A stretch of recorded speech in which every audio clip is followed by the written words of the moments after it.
Victoria 3's Voice of the People, the first paid expansion for Vic 3, has been incredibly controversial. At the moment, it sits at 28% positively reviewed on Steam, mostly negative, with criticisms across the board, from price to things that should have been included already because they were in Vic 2, and a variety of other complaints. In this video, we're going to take a look at Paradox's response, their attempt to put out the fire around Voice of the People. We'll also take a look at what they're planning for Victoria 3 in the future, including 2 new DLC packs, one around Sphere of Influence, the other around visual upgrades. If you're new here, my name's JumboPixel. I'd appreciate a like on this video. Now let's explore what they've done. There certainly is a lot to discuss here. They start by saying that after rolling out the free patch 1.3 and Voice of the People, they've picked up on a few bugs, balance issues. They've rolled out a patch for Chinese localization, and another set of bug fixes are in the pipeline for Tuesday. So, hey, we released this DLC. There are some issues around the edges. We're trying to fix them, is their line. They're also working on cataloging and incorporating feedback around new journal entries, planning on increasing the interactivity and challenge of Divided Monarchy, for example. Let's move through into more of the meaty stuff, though. What did this DLC do? What did it not do very well? And they've already announced some details around some future ones. Let's see. Victoria 3's immersion packs, according to them, are meant to enhance the depth of particular aspects of the game. Voice of the People obviously was focused around political agitation and revolutions, and France, they argue, was a great country to showcase that, alongside French aesthetics, a wealth of new artwork included inside of Voice of the People. But they go on to say that the intent was not to make it a country pack. The new map, UI, and command room table are available even if you don't play as France, and the theme selector will be rolling out with the Dawn of Wonder, an art DLC pack coming in Q3 of this year. That's right. And there's more information that we'll talk about soon, not just about an art DLC pack, but actually about what they're calling the first major expansion. I don't want to get ahead of myself, though. They go on to say that through those packs, we'll be able to customize theme combinations that we want, and historical agitators appearing across the world, several new character interactions relating to them, and coups. All of that came through.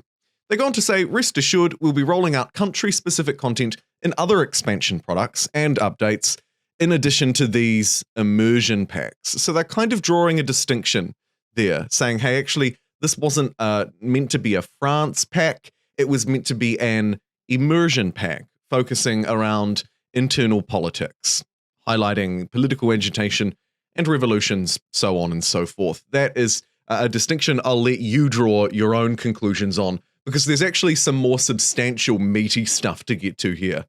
In my review, my worth it video for Voice of the People, I argued that patch 1.3 added a lot of great stuff to internal politics, and unless you play a lot of Victoria 3, or you really enjoy playing with France and that French theme, then for majority of players, they're probably going to be perfectly happy or better off jumping back into Victoria 3 and checking out the free update before leading into the paid DLC, purely because the price point is just too high for the content that it offers. In comparison, the free update provides a whole load of actually really interesting stuff entirely for free. Kind of a no-brainer. They touch on that a little bit here. They say that after the release, they received feedback suggesting that Update 1.3, released alongside the paid expansion Voice of the People, has had a greater impact than the DLC itself. I concur. This is partially because they needed to introduce, they argue, a significant number of events to support the new agitators and revamp the revolution progression system. However, the main reason for the perception is their approach to DLC development, they argue, where we don't want to lock essential mechanics behind paywalls, and I can get behind that in principle. They go on to say that mechanics spread out over multiple DLCs tends to fragment a community, makes mod management harder, complicates building new features on top of old ones, and can cause features to become unbalanced over time. As an example, based on our feedback, they elected to include exiles inside of the free update rather than the DLC to address concerns around game balance. While there's a risk that it reduces the perceived value of the DLC, it ensures that core gameplay experiences remain intact and allows for future expansion without limitations. And I agree with this one broadly. The exiles being included in a paid expansion while the agitators were included for free made no sense. I would go a little bit further than what they've argued here and actually just say that fundamentally those two things couldn't be split. They either had to both be free or both be paid. It was like, in my opinion, it kind of had to be done. And so I'm really glad that they've supported that, made it free. And as I say, it relates back to that initial point that actually a lot of the good stuff was entirely for free, making Voice of the People a nice to have, but not a necessary feature, particularly not at that price point. Finally, around Voice of the People, they go on to say that it still offers a range of unique content, such as events and artwork, exclusive mechanics. They understand that a number of features and improvements in the free update can lead to a lower perceived value of the DLC, and they do not believe that the answer here is to simply paywall more features. Instead, they'll strive to learn and improve from criticisms of the content and Voice of the People without compromising their primary principal focus, which will remain on the core gameplay experience. Reflecting on this one a little bit, broadly speaking, I do agree there is unique content inside of that DLC, absolutely. And I also, obviously, really like the fact that they're not trying to paywall it here. Paywalling the DLC would have been a bad idea, using that Exiles case as an example. However, I would also argue that if we're talking about pay and cost, the cost of the Voice of the People DLC pack does seem, at least in New Zealand dollars, it will definitely vary by region, but $24, I'm not sure quite that 24 New Zealand dollars appropriately reflects what the DLC pack does. Moving along, though, they also made a concession around the pre-order bonus for Voice of the People. Initially, these French agitators were paywalled behind the DLC, but moreover, a pre-order for the DLC. They've since now removed that. So these characters will be available to everyone who owns Voice of the People from release day. Nice to see. And they go on to say that they didn't know how we felt about this and hope that these brilliant gentlemen will help improve our great nations. Finally, we move on to talking about the future. And to be honest, I was a little bit surprised here. We've just received Voice of the People. They're talking about bug fixes and so on and so forth. And now we get a whole lot more information about the future of the expansion pass, because of course, Voice of the People for many players was included inside of that pre-order, inside of a pre-order for a very large version of Victoria 3, that sort of grand edition, if you will. So many people have picked it up without paying for it today because we paid for it last year, in October of last year. Let's talk about that just a fraction. Loads of great things to cover. A note on the distant future. Many of you noticed, they say, that with the availability of the expansion pass to upgrade from the base game to the Grand Edition, 2 new products for Vic 3 were soft announced. Kind of crazy. The first is the Dawn of Wonder art pack that we talked about earlier in the video, releasing in Q3 of this year. So sometime soon, I'm assuming, over the next few months. And then also Sphere of Influence, the first major expansion, as they're calling it, for Victoria 3. What I can read into this is that unlike Voice of the People, which focused, I would argue, around a particular country, France, they would argue more around a particular theme of internal politics. Either way, this one looks to be much more significant. That kind of big DLC pack that you would expect out of strategy games. They say that they can't get into a lot of the detail. Steam pages yet, for example, aren't providing a lot. And there's been a lot of speculation as a result. So there's a few things that they'd like to clarify prior to any sort of official announcement. So it's been soft announced, there's some information on the internet, people are speculating, and now they're going to step out and provide us with the detail, at least a little bit. First off, the Dawn of Wonder will include a day and night cycle for Victoria 3.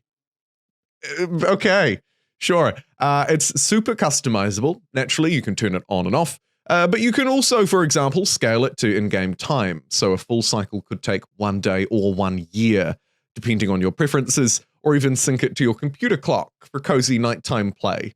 And looks terrific in action. Okay, so nice to see that it won't just be spamming through. So if I'm playing, of course, on a really high speed, it's going to be constantly flicking between day and night. It's incredibly annoying. A lot of the time, personally, I turn it off for those reasons. Maybe if I can customize it a bit more broadly, like they're suggesting here, I personally might try it a little bit more, potentially. They give an example of a landscape at midnight and noon. There's, of course, a gradual transition between the both on maps. Text gradients also change with day-night cycle to ensure sharp text and contrast during nighttime. All map objects have been updated as well for their own light sources. Nice to see they're putting the effort in. The cities do look kind of cool at nighttime, I have to admit. More on the Sphere of Influence pack. This is the major expansion.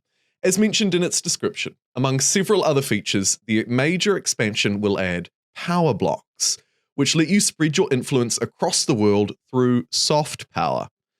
They say that I've spotted a few concerns that Sphere of Influence mechanic that served the same purpose was already included inside of the Victoria 2 base game. So I wanted to clarify what this expansion actually contains. Victoria 3's base game already has features that model the influence mechanic from Victoria 2, subjects and customs unions, for example. In fact, it's not uncommon to hear players refer to forcing nations into customs unions or subjects as sphering. Members in a customs union share a unified market, but have no other diplomatic ties, while subject nations are also forced to participate in their overlord's market, but have a number of diplomatic restrictions placed on them. The ability to influence, dominate other countries, and force them into your market is already something that you can do in Vic 3 without using diplomacy or your military. The idea behind power blocks is to make a shared market merely one of numerous ways to cooperate or exploit other nations. The fundamental point about this, the core mechanic itself, will be part of a free update delivered alongside the expansion, similarly to what we've seen, I guess, in philosophy, with the 1.3 patch for free and then the Voice of the People on top. They go on to reinforce that, much like Voice of the People. We don't want to fall into a trap of making the base game obsolete over time by locking mechanics behind paid DLC. The various ways in which players can customize power blocks should help different great powers become more distinct, enhance interaction and dependencies between nations, make influence and prestige feel more meaningful, and so on. While some of these options will be free, others will be paid, and of course, time will tell where they decide to draw that line between paid and free DLC. A little more on the Sphere of Influence expansion. Why call it that? They argue it's a terrific term to describe what sorts of features it contains, invoking memory of a beloved mechanic from Victoria 2, but the expansion itself is intended to be broad enhancement to diplomatic gameplay, with a variety of features. As always, fundamentals will not be paywalled. So in a nutshell, what we're hearing is it's going to be diplomatic expansion, a major expansion for Victoria 3, and there's clearly been a lot of feedback around this already being in Vic 2, i.e. you're reintroducing something we saw years ago. I believe, at least, that's what they're trying to address through this developer's diary. Let's continue to move on. On that note, the Sphere of Influence expansion blurb also says that, quote, investing into foreign economies, end quote, will be a feature. And there have been many concerns that this means we're going back on their earlier promise of making foreign expansion available in a free update. They want to clarify that they're always going to allow for foreign expansion in subject nations with or without this expansion, the Sphere of Influence DLC. The expansion will add a great deal more options to power blocks, foreign expansion, interference in other countries' politics, and more. But the core systems will be in the free update, since that's how they keep them current and fresh and can build on them in the future. The release dates for Dawn of Wonder and the Sphere of Influence listed on Steam are placeholder dates until their respective announcements, but do roughly reflect reality. Sphere of Influence is scheduled for early 2024, in the first few months, perhaps Q1. So we're looking at, a solid sort of half a year for this one, maybe slightly more, to allow sufficient time to implement the new features of considerable complexity. But that's not how long we'll have to wait for another major update. They're planning another major free update with an open beta before the end of this year, similar to the scope of their 1.2 release. A reminder, that was, of course, the patch before the most recent one. Some of the improvements to diplomatic gameplay currently developing for the update alongside Sphere of Influence targeted this release rather than the one in Q1 of 2024. So we might see some of those improvements that we've been talking about diplomacy a little earlier than the actual expansion itself. We'll hear more about it next week when they return to give us another update on more of their post-release plans. They hope that this has cleared up a few questions and concerns, and in closing, they're happy to see the big uptick in players since 1.3 and Voice of the People. I'm not quite sure I share their optimism. Here's a look at Victoria 3's player count since it released back in October 2022. You can see it started off very high, around sort of 60, 70,000 players, dropped off by the start of the new year to down around 10,000, and has since not really broken that. And Voice of the People failed to push us through that upper threshold. Putting that aside, though, I'm not here to dog on Victoria 3's player count, but more to draw my conclusions. I think that what they've said today is expected given the harsh response to Voice of the People. 28% positive approval on Steam will have nobody pleased, potentially rightly so. I think that Voice of the People itself added some nice new content, but it was absolutely overshadowed, as Paradox have hinted at in their developer diary today, by the extent of free content added in 1.3. It also failed to address and potentially made worse some existing complaints around Victoria 3, like the fact that it doesn't do what Victoria 2 did. It doesn't deliver on some things that were already there and working very well. And unfortunately, talk around sphere of influence has only highlighted and potentially even worsened those long existing complaints about Victoria 3, potentially leaving a little bit of a bad taste in players' mouths, alongside a somewhat expensive launch of Voice of the People. In conclusion, I think that the free updates in 1.3 will suit most players, just like I argued in my Worth It video, and I'd love to hear your feedback below on future plans for Victoria 3 and what you think of where it is so far. Thank you so much for joining me today, everybody. I'll see you all next time. Take care.